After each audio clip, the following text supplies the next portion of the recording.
Assalamualaikum warahmatullahi wabarakatuh. Perkenalkan, nama saya Rahman Ilahi, NIM 7011900068 dari Prodi Sistem Informasi Fakultas Sains dan Teknologi Universitas Sultan Taha Saifuddin Jambi. Baik, di sini saya akan menjelaskan sedikit yaitu Business Plan Model Canvas Toko Distro mata kuliah Technopreneurship. Baik, langsung saja. Apa itu Canvas Business Model? Canvas Business Model adalah sebuah strategi atau model bisnis gambaran login mengenai bagaimana sebuah organisasi atau perusahaan akan membangun bisnisnya. Strategi Canvas Business Model ini akan sangat cocok untuk orang-orang yang akan membuka usaha dengan kurangnya pengalaman dan pengetahuan tentang bagaimana cara untuk membuka bisnis. Karena dengan Canvas Business Model ini, alur dari bisnis yang akan dibangun akan kelihatan karena akan memetakan alur bisnis supaya lebih simpel dan efektif.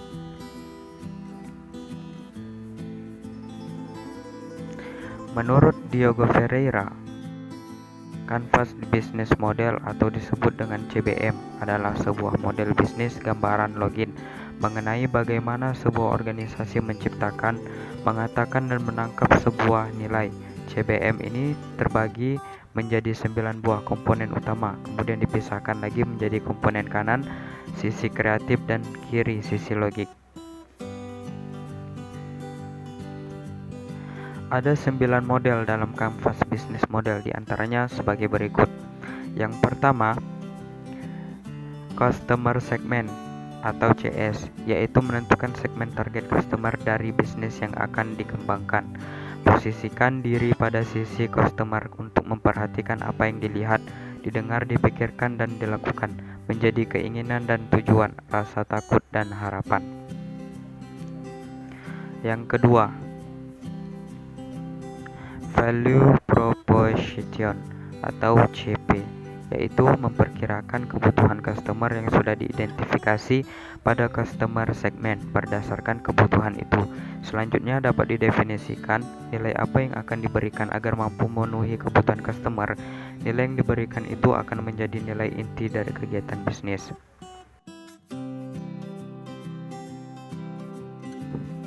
Yang ketiga yaitu Customer Relationship atau CR, yaitu mendefinisikan hubungan antara perusahaan dan customer. Macam-macam jenis hubungan mulai dari memberikan bantuan personal, perorangan kepada setiap customer dengan memanfaatkan komunitas atau bahkan berupa self-service, yakni tidak berhubungan langsung dengan customer.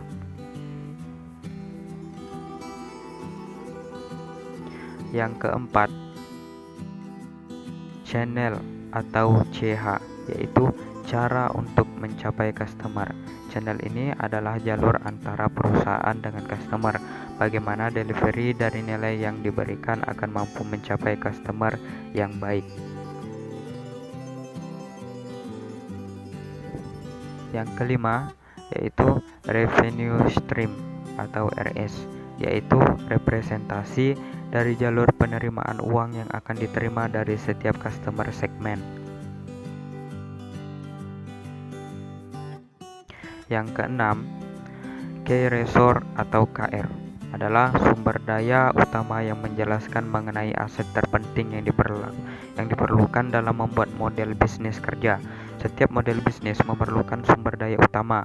Sumber daya utama akan memungkinkan perusahaan untuk membuat dan melebihi posisi nilai, mencapai pasar, memelihara hubungan dengan segmen pelanggan, dan memperoleh pendapatan.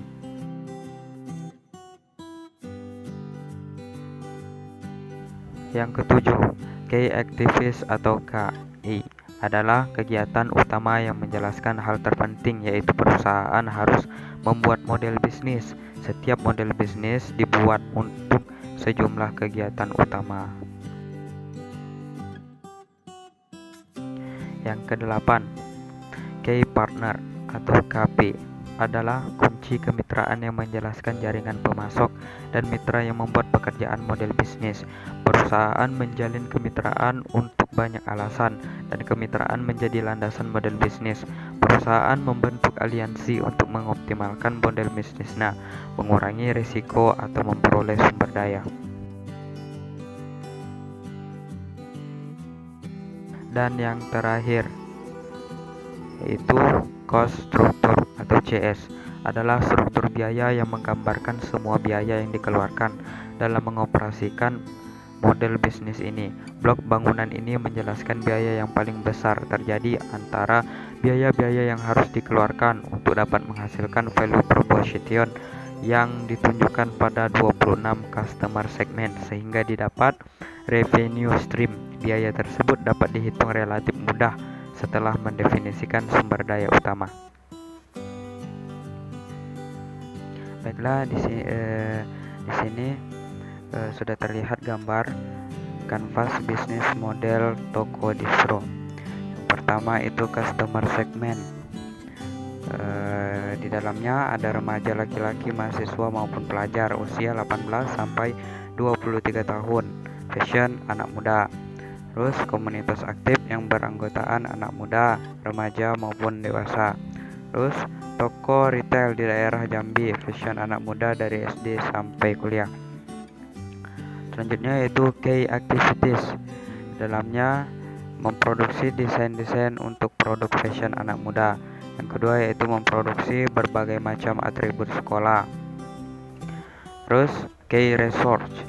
Yang pertama, intelektual hak paten merek hacker, yaitu toko distro saya sendiri. Kedua, finansial, modal awal 4 juta. Terus human. Pertama itu desain, PR, marketing, accounting, operasional. Selanjutnya value proposition. Yang pertama itu fashion anak muda dan konveksi. Yang kedua, keunggulan desain memiliki ciri khas sendiri untuk mengikuti tren masa kini dan menggunakan kualitas barang nomor 1 yang dapat bersaing di pasar. Terus customer relationship. Pertama, beli putus saat itu juga. Kedua, dapat membeli melalui media sosial. Terus yang ketiga, menjalin hubungan baik dengan customer sebelumnya dan memberikan diskon kepada customer. Channelnya media sosial, internet, customer menanyakan produk, terus mengirim proposal ke sekolah, menitipkan produk ke distro. Oke, partnernya perusahaan garment untuk menjahit menjadi produk-produk hacker. Cost strukturnya, yang pertama cost driven, biaya yang keluar tergantung dari harga bahan. Terus variabel costnya biaya jahit dan biaya bahan baku sesuai banyaknya produk yang dibuat. Terus selanjutnya revenue stream. Pertama aset sale, di mana uang yang dihasilkan adalah hasil dari penjualan produk hacker. Terima kasih buat teman-teman yang telah menonton video ini. Apabila kalian suka, jangan lupa like, komen, dan subscribe. Apabila ada yang ingin ditanyakan, silakan ditanyakan di kolom komentar. Lebih dan kurangnya saya mohon maaf. Billahi taufiq wal hidayah. Wassalamualaikum warahmatullahi wabarakatuh.